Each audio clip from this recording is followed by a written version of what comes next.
Kamusta mga kaibigan? Ako po pala si Alison. Halina at samahan ninyo ako sa aking kwento. Nais ko po ibahagi sa inyo ang alamat ng pinya.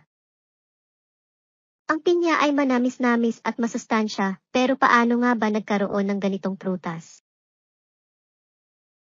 Maraming mga alamat ng pinya, pero iisa ang tinutumbok nito. Ito ay kung paano ito nagkaroon ng maraming mata. Basahin at alamin natin ang alamat ng pinya. Ayon sa kwento, may mag-inang Rosa at Pinang na nakatira sa liblib na lugar. Dahil mag-isang anak lang si Pinang, lumaki siyang sunod ang layaw sa ina. Ang katwiran ni Aling Rosa ay maliit pa naman si Pinang at matututo rin ang kanyang anak ng mga gawaing bahay kapag nagdalaga na subalit nagkamali siya.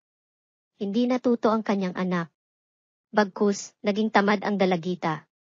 Ang alam lang gawin ni Pinang ay kumain, mamintana, maglaro, maligo, at matulog. Lagi pang nangangatwiran na pagod sa paglalaro kapag inuutusan ng ina o kaya hindi mahanap ang dapat hanapin. Mahal ni Aling Rosa ang kanyang anak, kaya naman siya na lamang ang gumawa ng mga gawaing bahay. Isang araw, nagkasakit si Aling Rosa at inutusan niya ang kanyang anak na ipagluto siya ng lugaw. Sumunod naman si Pinang ngunit nakalimutan niyang may niluluto siya.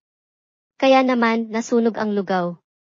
Gayunpaman, inihain pa rin ito ni Pinang. Gusto mang magreklamo ni Aling Rosa ay hindi na niya ginawa dahil kahit paano pinagsisilbihan siya ng anak. Minsang nagluto si Pinang ay umiral ang kanyang katamaran. Bawat bagay na hanapin ay itinatanong niya sa kanyang ina. Nanay, nasaan ang palayok nanay? Nasaan ang kutsara nanay? Nasaan ang sandok? Hanggang sa nainis si Aling Rosa at pasigaw niyang sinabi, naway magkaroon ka ng maraming mga mata para makita mo ang mga hinahanap mo. Halos dinig ng mga kapitbahay ang malakas na sigaw niya. Tumahimik si Pinang at padabog na bumaba ng bahay upang hanapin ang sandok. Lumipas ang mga oras hanggang sa nalipasan si Aling Rosa ng gutom. Nakatulugan niya ang paghihintay. Nagising siya ng dapit hapon na. Malapit nang gumabi, ngunit hindi na narinig ni Aling Rosa ang kalusko sa kusina. Wala rin siyang narinig na bubulong-bulong o pagdadabog. Nabahala siya kaya kahit may sakit ay pinilit niyang tumayo upang hanapin ang anak. Ni isa man sa kapitbahay ay walang nakakita kay Pinang mula pa kaninang umaga. Hindi nawala ng pag-asa si Aling Rosa. Marahil, nandyan lang sa tabi-tabi ang kanyang anak. Naisip niya marahil nagtatampo lamang si Pinang dahil sa huling sinabi niya. Nagpagaling siya at nagpalakas upang mahanap niya ang anak, ngunit naging bigo siya. Hindi na niya makita si Pinang. Hindi kaya't lumayas na si Pinang dahil hindi na niya ito naasikaso o kaya naman nagsawa na ang kanyang dalagita sa pag-aaruga sa kanya. Ang mga katanungang ito ay nagsasalimbayan sa kanyang utak. Lumipas ang mga araw at laging niyang hinihiling na sana ay bumalik na ang kanyang dalagita. Hanggang isang araw, napansin ni Aling Rosa ang tumubong halaman sa bakuran ng bahay.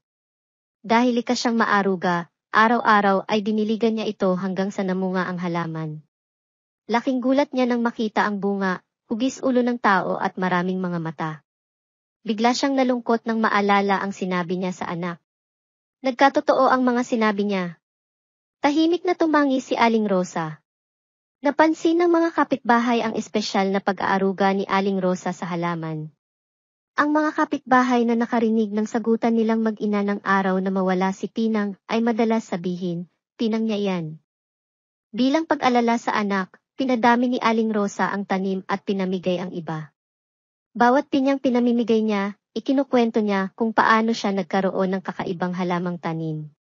Mula noon, tinawag na pinya ang halamang may bunga na hugis ulo ng tao at maraming mata. Aral sa alamat ng pinya. Gamitin ang mga mata sa paghahanap ng mga bagay-bagay at matutong sumunod sa mga utos ng mga magulang. Sa mga magulang naman, tamang disiplina ang kailangan upang lumaking masipag at marunong sa gawaing bahay ang mga anak. Sana ay nagustuhan ninyo po ang aking kwento. Mag-subscribe po kayo sa aming channel at pindutin and notification bells para sa mga susunod pang kwento. Hanggang sa susunod nating kwentuhan, muli ako po si Alison at maraming salamat po sa pagsubaybay. Paalam!